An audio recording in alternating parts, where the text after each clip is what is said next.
11, pois Judas já tinha morrido, não acreditaram, pois suas palavras lhes pareciam loucura. Versículo 11. Perceba que a mensagem das mulheres estão sendo desprezadas pelos próprios apóstolos. Aqueles a quem Deus havia estabelecido para levar a mensagem da salvação ao mundo. Mas por quê? Porque são mulheres que estão pregando uma falsa interpretação de Gênesis 3, porque Eva peca cronologicamente, comeu do fruto primeiro. Mas é Adão quem peca teologicamente, é quando ele peca, come do fruto que o pecado entra no mundo. Mas porque ela comeu do fruto primeiro e a ele ofereceu, se interpreta agora religiosamente que a culpa é delas. E a mulher perdeu vez e voz. E graças a Deus que em Cristo a graça se manifesta. E onde a graça se manifesta, Deus ressignifica tudo. Ele vem e nasce do ventre de uma virgem. E quando ele começa a pregar, quem sustenta seu ministério são as mulheres. E quando ele carrega a haste principal da cruz, quem caminha ao lado dele até o fim são as mulheres. E quando ele ressuscita, quem recebe a ordem dos anjos e dele para falar que ele está vivo? As mulheres.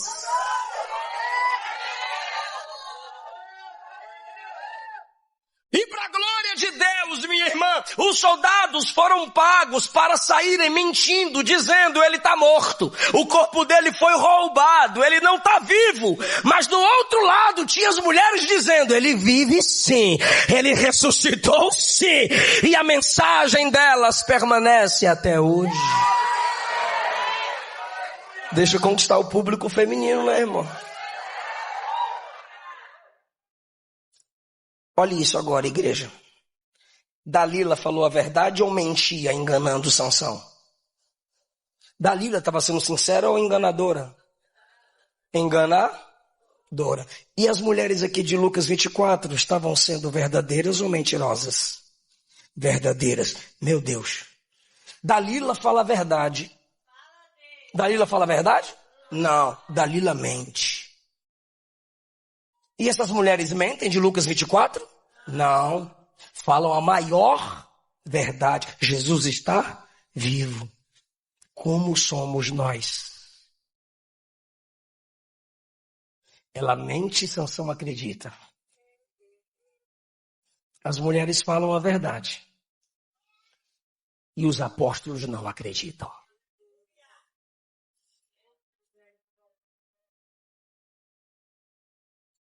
Onde está o erro? Na conexão desses dois textos agora. Elas dizem, Jesus está vivo, os apóstolos disseram, não cremos. De repente um olha para o outro, e esse é Clopas. O amigo de Clopas olha para ele e diz, vamos vazar? Ele diz, vamos. E ambos disseram, vamos então para a aldeia em Emaús. E se retiram da comunhão dos santos em Jerusalém e estão indo a caminho de Emaús. De repente, como eu já disse, a graça se manifesta. Jesus apareceu no mesmo caminho e andava com eles.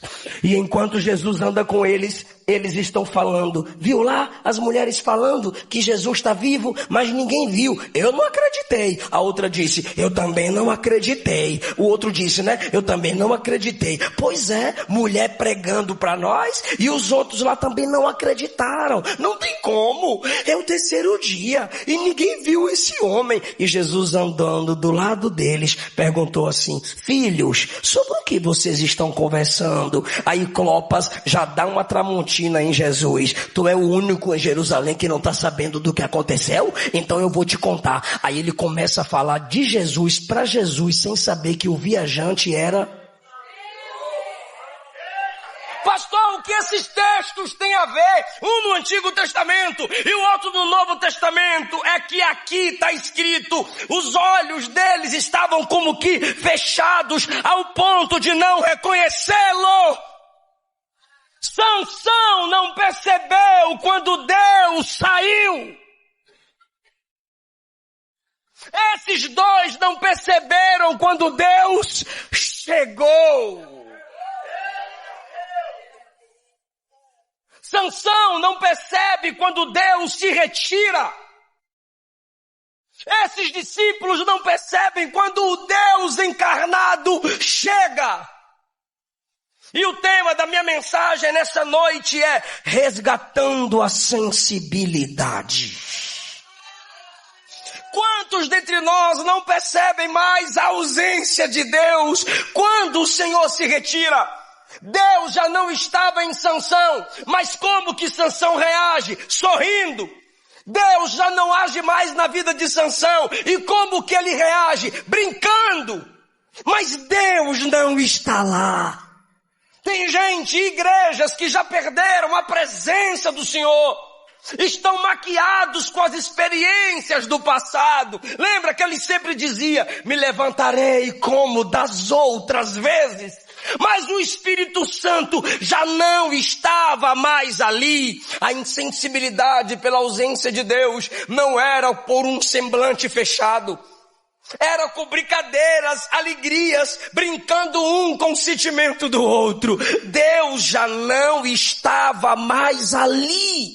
Agora, igreja, lamente comigo, se você pode. Com o que Sansão brinca? Primeiro, ele diz, me amarra, e ela o amarrou. Depois ele diz de novo, me amarra, e ela o amarrou. Olha a consequência agora. Quando Sansão acorda pensando que a unção está ali, o texto diz no versículo 21, os filisteus o capturaram e o prenderam com correntes de bronze. Aquele que brincava de ser amarrado com cordas, agora é acorrentado com correntes de bronze. Sansão também brincou dizendo, mexe no meu cabelo. Agora o seu cabelo foi totalmente arrancado. E cada vez que ela gritava, Sansão estava dormindo com os olhos fechados. E agora os seus olhos que brincavam de abrir e fechar, fecha zóio e abre zóio, agora os olhos foram vazados, arrancados. Com aquilo que ele brincava, o pecado não brincou. Com aquilo que ele zombava, o diabo não brincou. E a situação piora, Igreja de Jesus. Aquele que brincava com coisa séria se tornou palhaço do inimigo. Versículo de número 24. Ao ver Sansão, o povo louvou o seu Deus, dizendo, nosso Deus nos entregou o nosso inimigo. E diziam, aquele que destruía a nossa terra e matou muitos de nós, agora está em nosso poder. 25. A esta altura já estavam bêbados e começaram a gritar, tragam Sansão para nos divertir. O herói virou um palhaço. Ele é a atração principal para que os outros zombem dele. Por que isso? Porque ele perdeu a sensibilidade. A unção não estava lá, a graça não estava lá, a presença de Deus não estava lá. E Sansão vai levando porque está dando tudo certo. E o Espírito está dizendo a alguém aqui, não é porque está dando certo que significa que você está no caminho certo. Se o Espírito se retirasse, você perceberia. Pastor, como é que eu sei que eu perdi a insensibilidade, a sensibilidade? Quando é que eu sei que eu estou insensível para com as coisas de Deus? Eu te pergunto, faz diferença para você se a mensagem for bíblica ou não? Faz diferença para você se Cristo está no sermão ou não? Faz diferença para você o caráter da sua liderança? Faz diferença para você estar numa igreja que adora em espírito e em verdade ou não? Faz diferença para você a seriedade no louvor? Ei, cantor, ei, equipe de louvor, se você canta uma canção e não acontece nada, muda a canção. Ei, pregador, se você prega uma mensagem e não flui nada, muda a mensagem. Mas se mudou a canção e não aconteceu nada, muda de vida. Se mudou a mensagem, não aconteceu nada, vai buscar de novo, resgate a sensibilidade. Você não pode adorar, ver que a igreja não adora. Você não pode pregar e perceber que a igreja nada sente e achar isso normal. Porque essa palavra se garante. Quando ela é pregada, arde, porque ela é fogo. Quando ela é pregada, quebra corações, porque ela é martelo, que esmiuça a pedra. Se para você é comum pecar e viver no pecado, se para você é comum entrar num culto como esse, nada sentir, nada ver, nada perceber, você está como Sansão.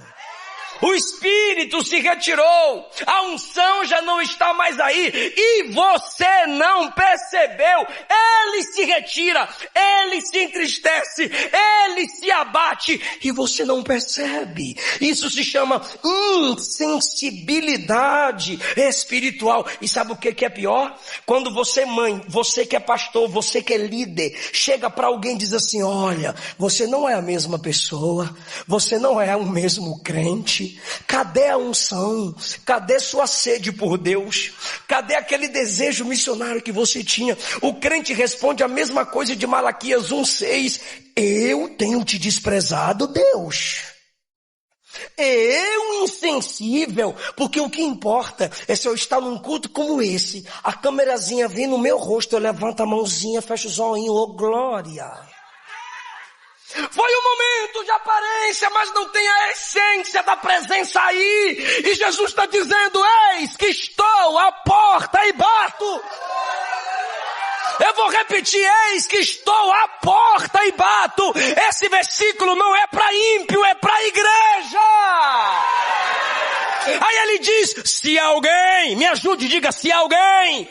Ele não disse se todos, ele disse se alguém, porque a maioria está insensível, mas se um tiver sensibilidade, se alguém ouvir a minha voz e abrir a porta, se alguém tiver sede de dizer: vem Deus, muda a atmosfera, Deus, não nos deixa, Deus.